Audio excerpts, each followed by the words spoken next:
Welcome to our Rocky Terrace project. Today I'm going to do a full home tour and talk about some of the design details that we used in this spec home. Spec homes are really awesome because it allows us to get really creative. There isn't a client involved, so we can kind of pick and choose anything that our hearts desire. So they're great. We get handed a set of plans and then we just can kind of go crazy. With spec homes, we are working within a budget, and so it's kind of an art of balancing the budget, figuring out where we're going to splurge and where we're going to cut back. So I'm going to talk through some of those details in this home tour, and I'll walk you through all of the spaces. So first up, we have the entryway, which is just this little entryway right through the front door, and we have a reclaimed wood console that we sell at Boxwood Avenue Mercantile, and we added in this kind of fun-shaped mirror. And then this piece is the most special piece in the house. We had this commissioned by an amazing artist who's also our videographer named James Nagel. So we're excited to have this because I feel that it blends this more traditional vibe with this very contemporary piece. It really complements boxwood well. Right off of the entryway is the dining room, and you can watch our full video about the dining room specifically.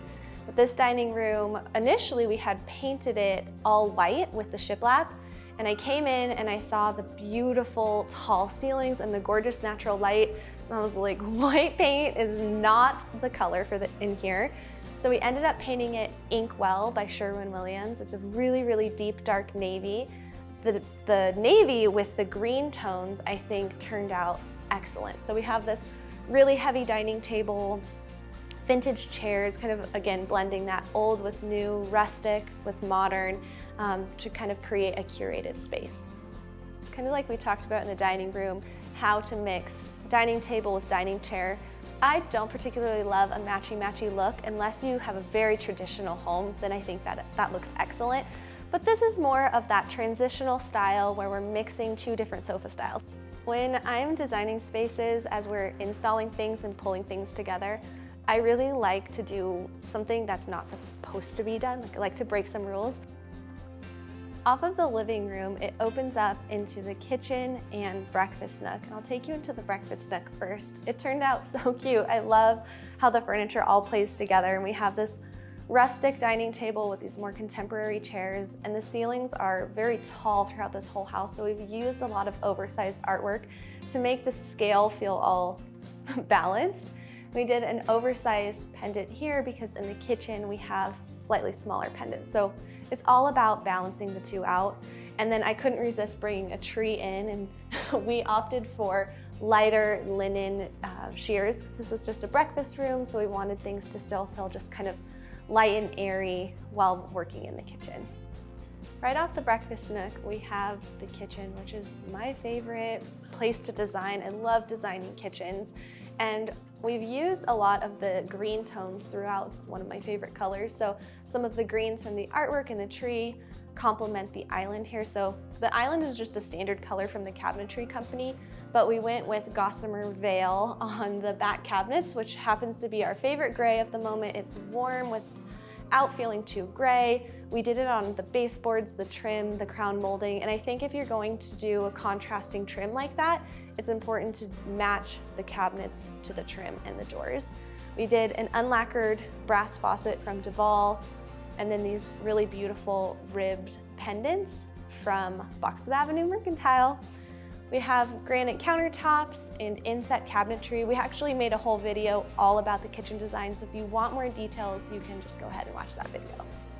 So I want to take you into the laundry room too, because it turned out so cute. I also wanted to mention the floors. This is Fisherman's Wharf by Grand Pacific. We use it all the time. The laundry room is my favorite room of the house because this is a spec home. We didn't have a client. I was able to just paint the whole thing green.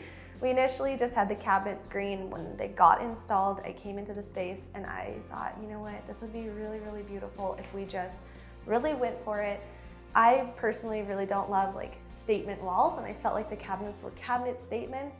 And so I thought, let's just jump in with both feet and paint the whole room green. So we have this beadboard backsplash with a peg shelf, which we actually got on Etsy. and then the wall above is green. So everything's green in here, and we did this beautiful marble countertop. We did oil rubbed bronze cabinet hardware, and then with the brick floor, I think it all just comes together. Kind of a fun tip is using complementary colors in design. So the brick floor has these red undertones. Green is complementary color to red, and so blending the two, we're not getting Christmas or holiday vibes. I think that using those muddy, kind of desaturated colors, while they're still complementary, they really bring the whole design together. I hope that you enjoyed this home tour.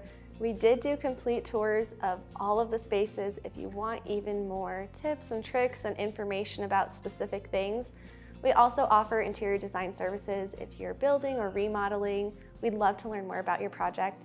You can visit our blog, boxwoodAvenue.com, for more design tips and tricks, and you can always shop Boxwood Avenue Mercantile. We're online.